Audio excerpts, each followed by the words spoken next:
Sass provides a whole host of functions for working with all kinds of CSS data types. You can have functions for colors, for math, for strings, all sorts of things. We're going to look at some of the color functions that are available. You can use functions such as lighten and darken and fading in and out. You can mix colors together. You can extract information about colors, such as getting their hue, their saturation, and so on. And then you can use functions like Grayscale to convert colors to grayscale. You can also get a complement or an invert of a color. So let's look at how we can use some functions and actions so you can get an idea on how to utilize them within your projects. The project we're going to be working on looks like this. So I have a page and I've already created quite a few styles with my Sass file. My HTML file is pretty simple. I just have a main tag that wraps around everything. I have a header with an image and an H1.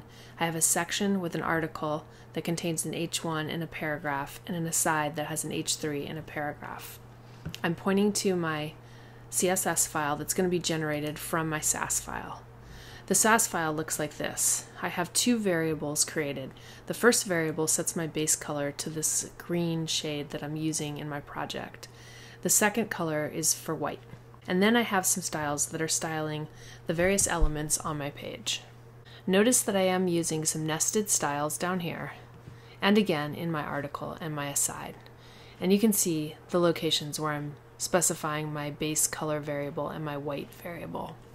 We're going to go ahead and we're going to use some functions so that we can alter the types of colors that we're using. Right now, all of the colors that I'm using on the border of main, behind this header H1, on this H1, and around the aside are all based on that same base color variable that we're using.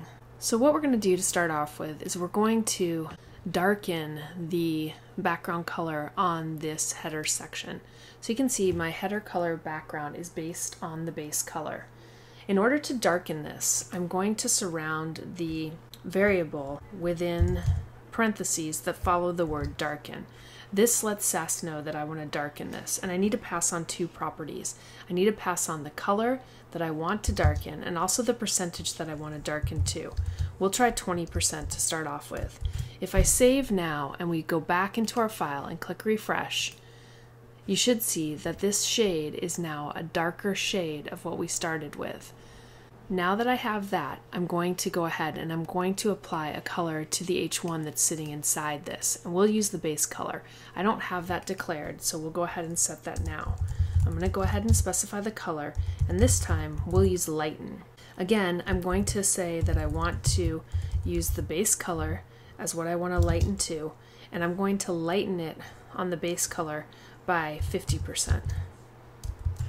I'll save, and when we refresh, you can see that it's changed the color. Now it does look like white, so let's go ahead and inspect this element and see what color it's using. It actually is using white, so it's compiling the base color times 50% and making it white. Let's reduce this down to 20 and see what we get. Now you can see I get a lighter version of the base color that we started with, and if I check in my compiled CSS, this is the new color that it's generating. So I like that. That looks much better. Let's go ahead and change some of these other settings as well. Let's use one of the new functions to set a color for the H1 that's being used in our main article. I'll go down into my article and you can see that the color is using base color. This time we're going to try something a little bit different. This time I'm going to use HSL, and in parentheses I'm going to specify hue, and then I'll go ahead and specify my base color variable. I'll close the first set of parentheses, and then I'm going to pass in a couple of percent values. So what's happening here is we're going to extract the hue using the hue function, and then we're going to create a whole new HSL color based on the hue foundation, and then I'm just passing in some percentages that I've chosen. So if I save and we go look at our file in the browser and refresh, you can see that this color has now changed considerably. We get an entirely new color. And if I experiment around and play with these percentage points, let's make the first one 20 and the second one 80 and save, it's going to go ahead and change the color significantly. That's a little too light for what we need, so to darken it up, I'm going to change this second percentage point down. Let's bring this down to 40, and we'll leave the first one at 20. And now you can see that I get a color that is somewhat darker. In order to show you what some of these do so that we can compare them, I'm going to add some quick HTML into my file. After our paragraph here, we're going to add an unordered list that has several list items. We'll just make 3. And I'm going to assign the unordered list a class of boxes. Now back in Sass, we'll go ahead and we'll make some rules for the boxes li items. I'm going to tell these to have a width of 100 pixels, a height of 100 pixels, a border of our base color, and a display of inline block. And we'll tell the list style to be none. If we save and refresh, we should now see 3 boxes appearing on our document. I'm going to go ahead and I'm going to fill the background color with the base color as well. So now all 3 boxes are going to display with the same filled color. So what we're going to do here is we're going to use one of our pseudo class examples that we had talked about before. I'm going to use the ampersand and then we'll use the nth of type. I'm going to do this to access the first box, and we'll set the background color to be a lightened version of the base color. Let's do the same thing on the third box, but let's set this to darken. If I save now and we go and look in our browser, you're going to see that the first box is going to be a lighter version. The middle box is the original, and the third box is now the darker version. Darken and Lighten are going to adjust the lightness of the color's HSL values. Sass is going to parse out the hex color variable to HSL and then make the adjustments. You can use percentages between 0 and 100. It makes a pretty significant difference, so you can see if I up this to like 80%, I'm going to get something that's going to be pretty close to black.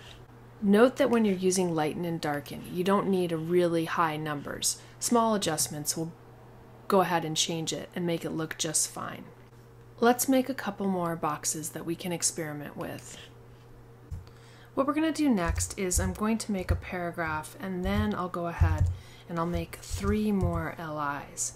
The paragraph is just going to force the new LIs to be on a separate line. So when we look in the browser, we get 2 rows of boxes. I'm going to go back into my functions file and we're going to make some new selectors. I'll go ahead and I'm going to use my ampersand. We'll select the 4th and the 6th one, and this time we're going to use Saturate and Desaturate. So on the 4th box, I'm going to saturate the base color by 20%. This is going to give me a richer and more vibrant version of the box. For the 6th box, I'm going to desaturate. That's going to suck some of the color out. If we go ahead and refresh, you'll see the results that I get. Once again, here's the base color, here's the saturated version, and here's the desaturated version. Let's add a few more boxes so we can see a couple of other things. I'll just copy paste and add another paragraph and some more list items. This is going to give me another row of boxes to work with. This time we're going to adjust the hue. So I'll select my nth of type 7th box. Let's once again change the background color, and we'll go ahead and we'll use adjust hue. We'll change the base color by 20%.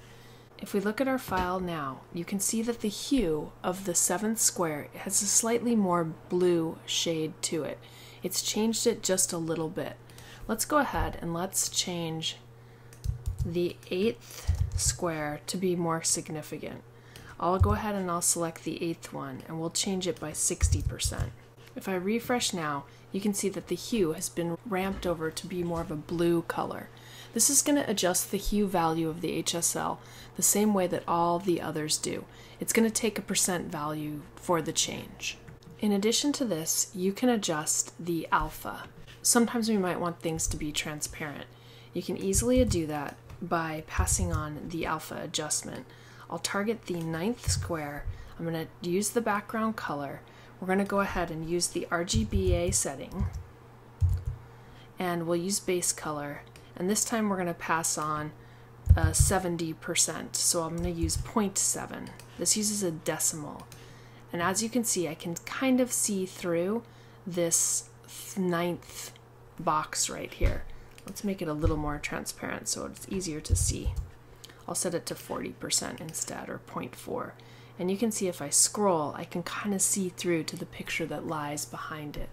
So these are awesome ways that you can take your existing color, just one color, and you can make all sorts of different colors based on that base color. This is going to give you a lot of flexibility and a lot of creativity when you're creating your web pages. You're not restricted to having to put a lot of colors, and using these sorts of methods gives you the opportunity to set the colors to be something that's within the same sort of family, which is great for creating a design that works well together and is monochromatic or complementary or something along those lines. Let me just show you a couple of other quick things that you can do. I want to show you how you can change colors to grayscale and how you can invert them. For this example, let's just target the 5th box. To keep things tidy, I'm going to put this in the middle of the section right here. So the 5th box, instead of using the RGBA, I'm going to go ahead and I'm going to set the color function to invert, and we'll have it invert the base color. We don't need to pass on any other properties.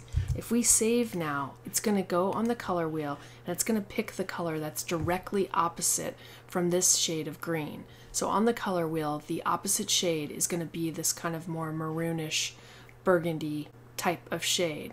The other thing that you might want to use is you might want to simply get a grayscale version of something.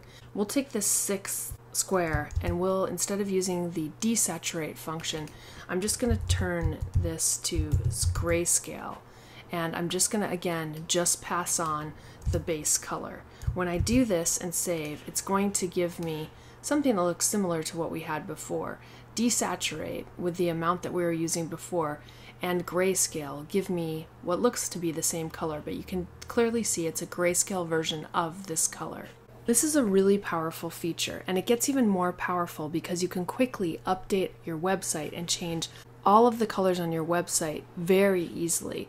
All we have to do is go in and change our base color. So if I come up to the very top where I have my base color defined, and if we change our base color to something else. So right now I've changed the RGB values so that I have a purple color. If I save and we go and refresh, you can see that everything is going to change on my page, and it's all going to be different hues or saturations or darkened or lightened or inverted versions of the new color. Now, this doesn't really work quite as well for our mustache website, so I think I'll turn this back to the original color I had, but I just wanted to show you how easy this is to make these sorts of edits and how you have the option to have access to all sorts of colors while still just using one color. This is one of my favorite features in Sass. It's something that you can't do natively in CSS, but it certainly opens up a whole bunch of creative possibilities.